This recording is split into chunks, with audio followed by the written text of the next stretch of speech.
Welcome back to this week's edition of Freedom and Prosperity Radio, the weekly radio news magazine that we put together here at the Virginia Institute for Public Policy, virginiainstitute.org.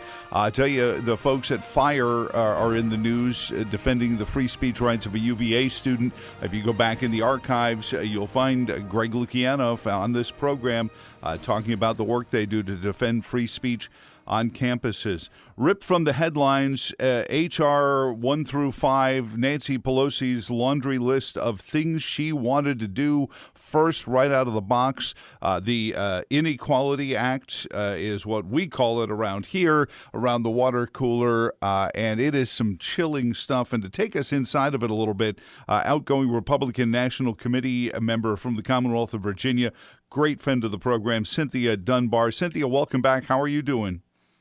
I'm doing well, Joe. It's good to be here with you.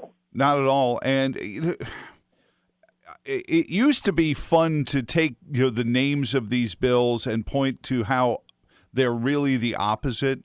But it's stopped being fun to even do that anymore. It's not like they're not even playing around anymore. They just say, yeah, we're calling it the Equality Act because it's really not about equality.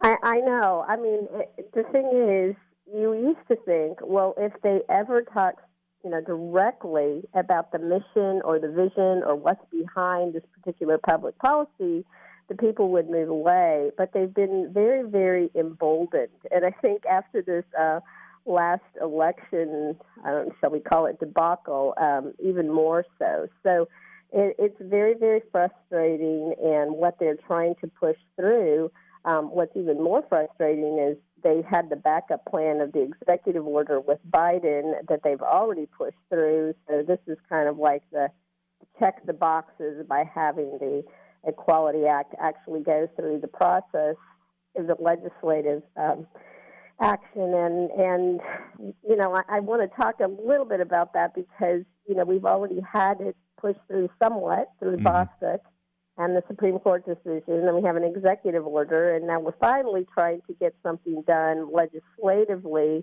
so the people can actually see what they're pushing through and understand how it will impact their lives.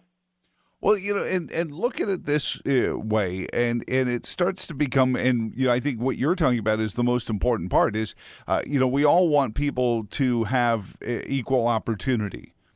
But these bills, they don't provide for that. They actually do the opposite. Absolutely. Absolutely. I mean, I think if you want to look at equality, the best statement is in the Declaration of, we hold these truths to be self-evident, that all men are created equal and endowed by their Creator with certain unalienable rights. This, on the other hand, goes to what most constitutional scholars would say, well, you can't do compelled speech. You can't do compelled belief. And that's what this is doing in terms of making it difficult to have even any kind of religious beliefs or ideology or conviction other than what they're putting forward with these SOGI, the sexual orientation, gender identification, implementation through the Civil Rights Act. And I find it very telling. Alito, in his dissent to the Bostic decision, when Gorsuch wrote very poorly reasoned opinion on that, which for a listening audience, that was the case that implemented saying that the Civil Rights Bill, as it stands, already anticipated transgender protections, which clearly it does not. And his rationale and reasoning was, well, it is based on biological sex, because if a woman likes a woman, she's being discriminated against. Well, the only way you have sexual discrimination is if you're treating a woman differently than you are a man. And the same thing would have happened if it was a man thinking he was a woman. And so it was not sexual discrimination. It was truly creating a whole new realm. It was amending judicially the Civil Rights Act, which Alito's dissent was very clear. He said you cannot say anything other than this was straight up judicially legislating, which is unconstitutional and impeachable offense. But it didn't stop Gorsuch and the majority It was a 6-3 decision. And so what's interesting, though, is now they're putting forward this Equality Act, saying, well, we need to codify it within the Civil Rights Act, which exposes the fact that if you're having to codify it to put it in there, it didn't exist in the first place, and the whole Supreme Court decision was bogus. But they're going even further with the Equality Act. It's so expansive. Have you read the entire bill, Joe? Yeah, it's stunning. Just a couple of things. I mean, just the premise that because you're LGBTQ, you have limited access to credit, and housing. And I'm thinking, well, first off, they refer back to the 14th Amendment and the Civil Rights Act and some of the things that, if these things are really happening, there should be people who are doing them going to jail. This is what I say so frequently. Well, if you say there's a law that says this is illegal, why do we need another one that says it's, twice as illegal as it was before? I don't know. It's it's the same thing that they did with the hate crimes legislation. I mean, the reality is murder is murder. Murder is always a crime, always should be a crime, and it's motivated out of, let's say, always out of hate. So it was really trying to find a way to give a special class to victims, which basically then means everyone else who suffers that type of crime has less value if they don't fall within a protected, class. And that's totally and completely not the role of laws. I mean, we are supposed to have our laws being fairly implemented. That's why Lady Justice has the blindfold, that you're not even looking at that. You're just implementing fair treatment of laws across the board, whereas changing the Civil Rights Act the way they've done, they've taken all of this, whether it's not only Title IX and Title VII, and how does that impact, sports and everything, which is interesting because, these were originally put in place to help, women be able to have more rights in sports and colleges and all of that. And now they're going to be competing, like we saw in Connecticut with all those track wins and victories, were basically boys claiming to be girls. So it's actually not only not protecting females, it's actually now causing them to be completely and totally treated unfairly. And you're right. We don't want anyone discriminated against. We don't want anyone who's going to be mistreated, but that's not what's happening. I mean, look at the decision, the case with Masterpiece Cakes. That's a perfect example of how this is going to be broad, spread throughout our nation now as far as criminalizing action. It was a baker who simply didn't want to prepare a cake for a homosexual wedding. And he basically was, so attacked by the Colorado Commission that he, it was years and years and years of going through court case after court case, all of these fines, basically, with the threat of losing his entire business and hundreds of thousands of dollars. And it was just horrible. And it was a purpose attack to try to force a Christian baker to do something that he did not feel in his faith was the right thing. It wasn't that they couldn't get a cake done. They could have gotten a cake done a lot of places. It was they targeted that particular employer, and that's the type of thing that this Equality Act subjects people to. It really puts First Amendment faith of free exercise, and it's taking it through the 14th Amendment with the Civil Rights Act, and it's implementing all of these different chapters and codes to where it really becomes, like I said, compelled speech. And there's tons of Supreme Court cases for years that have said you cannot compel speech, you cannot compel belief. That's the whole First Amendment rights of freedom of speech, free exercise, freedom of belief, and to worship God according to the dictates of conscience. And they are completely stripping that through this legislation. Well, and I think one of the more brilliant phrases, turn of a phrase in our Bill of Rights is "shall not be infringed." And you look at, and what they're doing is basically saying, well, if you believe you're a woman and you're going to marry another woman, and you believe that's okay, that's protected. But if you believe that marriage is just between a man and a woman, that's not. And that's where the inequity really comes into this. And it's just proof to the brilliance of the founders who said, leave it to the individuals. You don't violate somebody else's rights. And in an abstract, I think this becomes another one of those bills where we're trying to convey the word right onto things that are not necessarily things and are a dangerous thing to start thinking, whether it's housing, sexual preference, bathroom use, schools, college tuitions. All these things become rights rather than free speech and Second Amendment defense and privacy and things like that, Cynthia.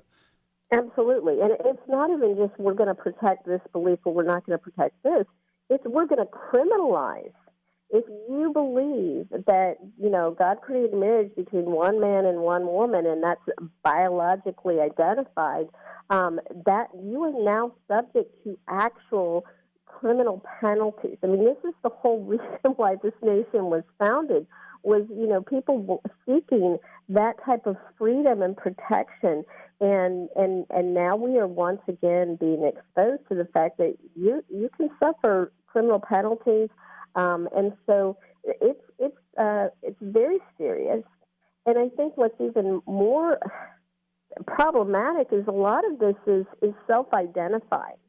So, how do you even objectively monitor that? And the imposition that can be placed on employers, the imposition that can be placed in churches and religious organizations, it's very, very problematic. Well, and I do think that they have a tough time getting it through the Senate because the numbers don't seem to be there right now. But it's the fact that they've been so bold to go forward, and Biden has vowed that, he will put it through in the first 100 days, and that he already did the executive order to the extent that he could, shows that this is a zero-sum game on their part. Cynthia Dunbar, Republican National Committee member for Virginia, and we're talking about H.R. 5. But in so many other things, Cynthia, this is symptomatic of identity politicking. The Democrats have decided the average American will want to be seen as woke, so they'll go along with a party that really seems to be campaigning for 5 or 10% of the actual population. But then along with that, nobody's going to want to be seen as racist, sexist, homophobic, xenophobic. You name the laundry list of it.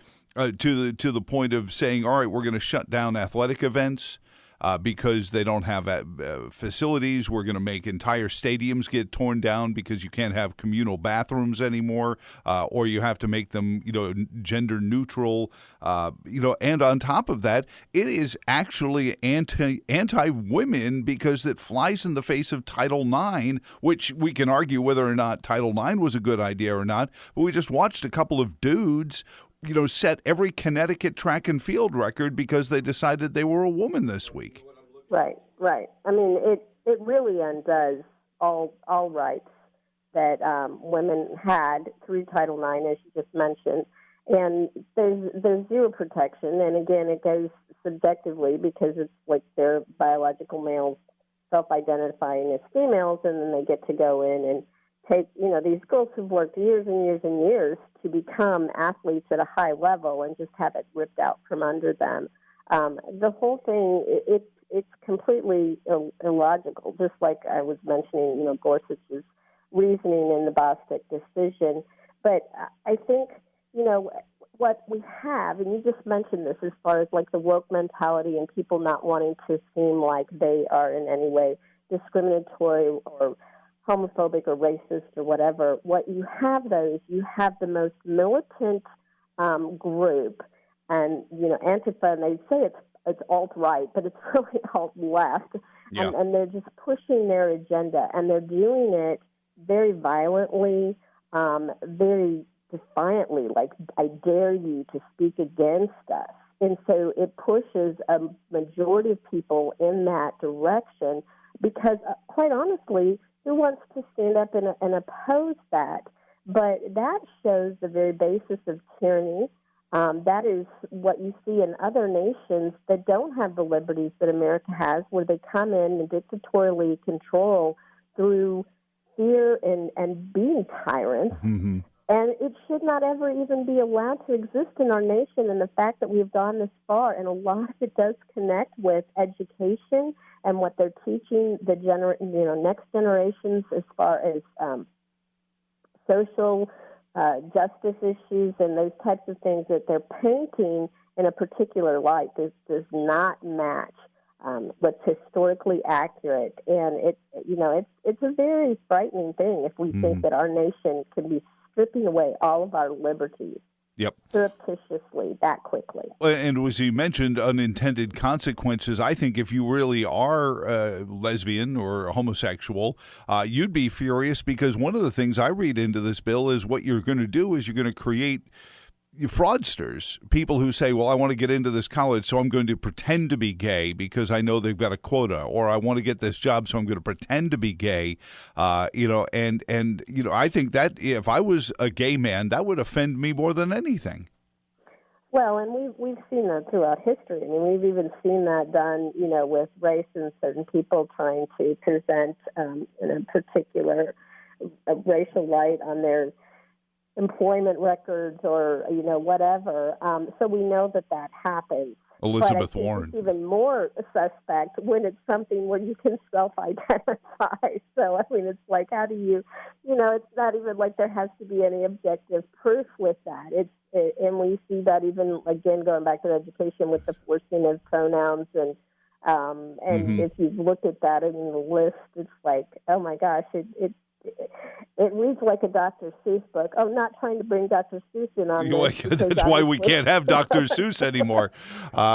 Cynthia Dunbar, I know we wanted to talk about so many more things, but we're out of time, and, so knowledgeable about the unintended consequences of this. And Mark Warner and Tim Kaine have to hear from you. Tim Kaine still likes to remind us he's a Catholic man. Maybe he needs an email.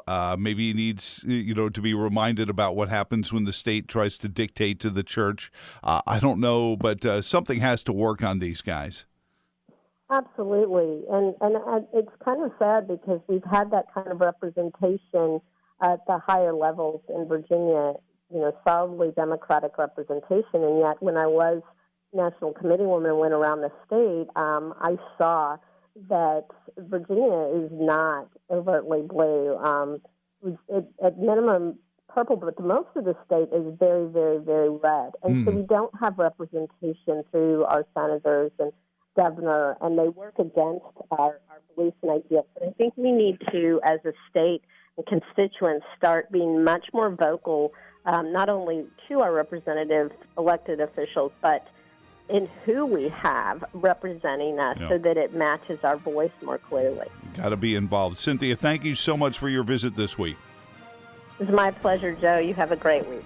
And thank you all for listening. On behalf of all of us here at the Virginia Institute for Public Policy, my name is Joe Thomas. Until next weekend, so long, and thanks for all the fish.